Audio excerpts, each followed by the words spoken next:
இதெல்லாம் உயர்ந்த குணங்கள். இந்த குணங்கள் எல்லாம் இயற்கையாக இருக்கின்றன. இந்த உயர்ந்த குணங்களை எல்லாம் நிர்மூலமாக்குகிற ஒரு சூழ்நிலை உருவாக்கி கொண்டிருக்கிறோம். அந்த சூழ்நிலைக்கு நாம் அடிமையாகி கொண்டிருக்கிறோம். அதுக்கெல்லாம் மாறுதல்.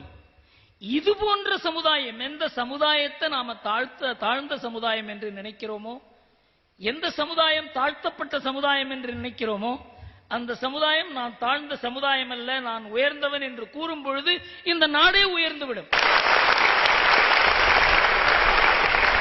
அப்படி பார்த்தால் வள்ளுவர் தாழ்ந்த சமுதாயத்தை சார்ந்தவர் யாராவது சொல்ல முடியுமா?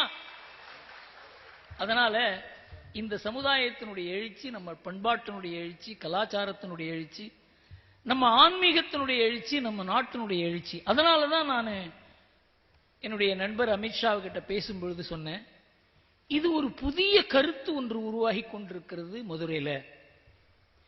இந்த கருத்தின் மூலமாக நாட்டினுடைய பிரச்சனைக்கே, பல பிரச்சனைகளுக்கு ஆதாரமே இந்த நாட்டில் தாழ்த்தப்பட்ட மக்களை எப்படி உயர்த்துவது, அவர்கள் தன்னை தாழ்ந்தவர்கள் என்று நினைத்தால் அவர்களை உயர்த்தவே முடியாது என்றுதான் நான் புரிந்து கொண்டது இங்கு. ஆனால் எல்லோரும் அவர்களை நீங்கள் தாழ்ந்தவர்கள், நீங்கள் தாழ்ந்தவர்கள், நீங்கள் தாழ்ந்தவர்கள் என்று கூறும்பொழுது அவர்கள் முன்னேறுவதற்கு வாய்ப்பே கிடையாது. அதனால தாழ்ந்தவர்கள் நாங்கள் இல்லை என்கிற ஒரு பெரிய கருத்து இருக்க, அது சாதாரணமான கருத்து இல்லை, அது ஒரு பெரிய தவம். அந்த தவத்தை செய்து கொண்டிருக்கிறோம் நாம. இங்கே இந்த சமுதாயம் இந்த நாட்டுக்கே வழிகாட்டக்கூடிய அளவுக்கு ஒரு பெரிய தவத்தை செய்து கொண்டிருக்கிறது.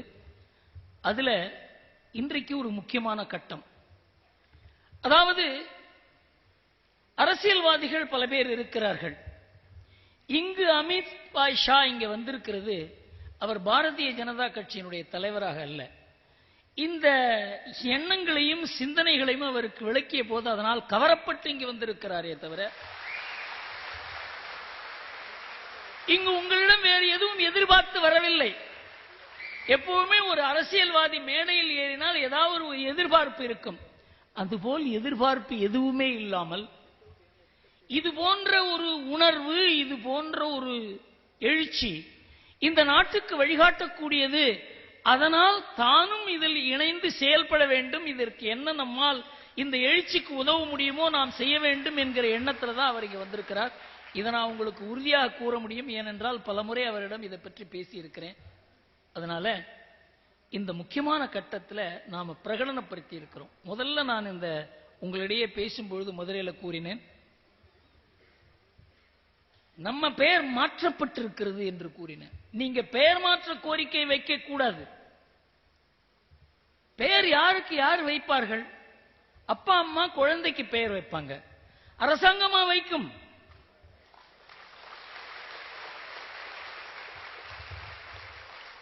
அரசாங்கத்துக்கு பெயர் வைப்பதற்கு அதிகாரம் கிடையாது. பெயர் வைப்பதற்கு ஒரு சமுதாயத்திற்கு சுய அதிகாரம் இருக்கிறது. அந்த அதிகாரத்தை நீங்க பிரகடனப்படுத்தி இருக்கிறீர்கள். அரசாங்கம்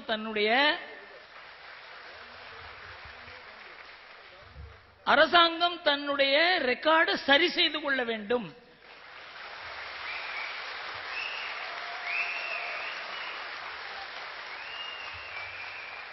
உங்க பெயரை தப்பா டைப் பண்ணி இருக்காங்க, அதை மாற்றிக்கொள்ள வேண்டும். இதுதான் இந்த பிரகடனத்தினுடைய அர்த்தம், அதனுடைய மகத்துவம். கோரிக்கை அல்ல. எந்த அரசாங்கத்திடமும் நீங்கள் கோரிக்கை வைக்க வேண்டிய அவசியம் இல்லை.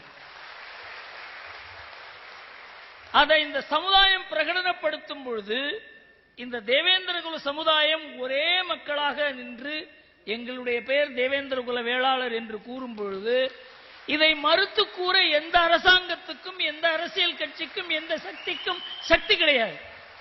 அதை தான் நாம பிரகடனப்படுத்தி இருக்கிறோம். இந்த உணர்வு பரவ வேண்டும். அமைதியான முறையில் எல்லோருடைய மதிப்பையும் சம்பாதிக்கிற மாதிரி ஒரு உணர்வையும், அது போன்ற ஒரு அமைப்பையும், அது போன்ற ஒரு பழக்க வழக்கத்தையும் நடவடிக்கையையும் அமல்படுத்தி கொண்டிருக்கிறார் தங்கராஜ் அவர்கள். நீங்கள் உயர்ந்தவர்கள் என்பது உங்களுடைய நடத்தையில தெரிய வேண்டும், தெரிந்து கொண்டிருக்கிறது. உங்களை கையாட்களாகவும் காலாட்களாகவும் பயன்படுத்திக் கொண்டிருப்பவர்களை ஒதுக்கி விடுங்கள். இனிமேல் அந்த போது இருக்க வேண்டிய அவசியமே கிடையாது. அப்படித்தான் உங்களை மாற்றி இருக்கிறார்கள், உங்களை பற்றி எண்ணத்தை உருவாக்கி இருக்கிறார்கள். இதெல்லாம் மாற வேண்டும். உங்களுக்குள்ள இருக்க ஆன்மாவும் என்னிடம் இருக்கும் ஆன்மாவும் ஒன்றே ஒன்றுதான். எல்லாவற்றிலுமே இறைவன் தான் இருக்கிறான். நான் போன ஜென்மத்தில் தேவேந்திர குல வேளாளராக இருந்திருப்பேனோ என்று கூட எனக்கு தோன்றுகிறது.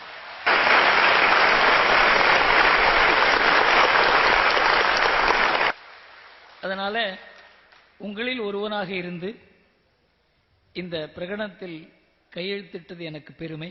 இதற்கு உண்டான எல்லா நடவடிக்கைகளும் எடுப்போம்.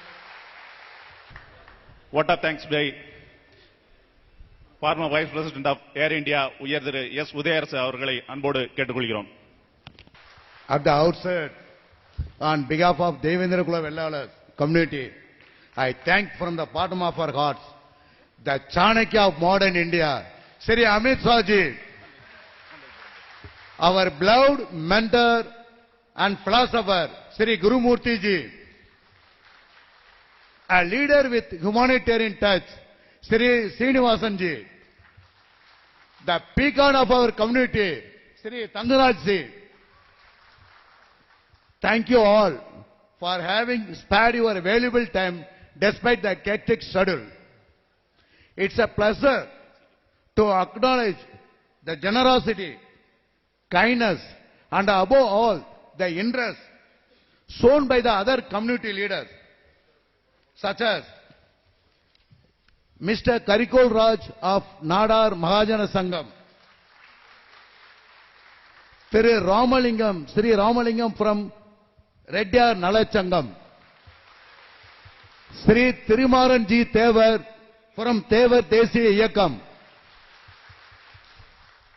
Sri Saravanan Ji Yadavar Tannunumai Iyakam,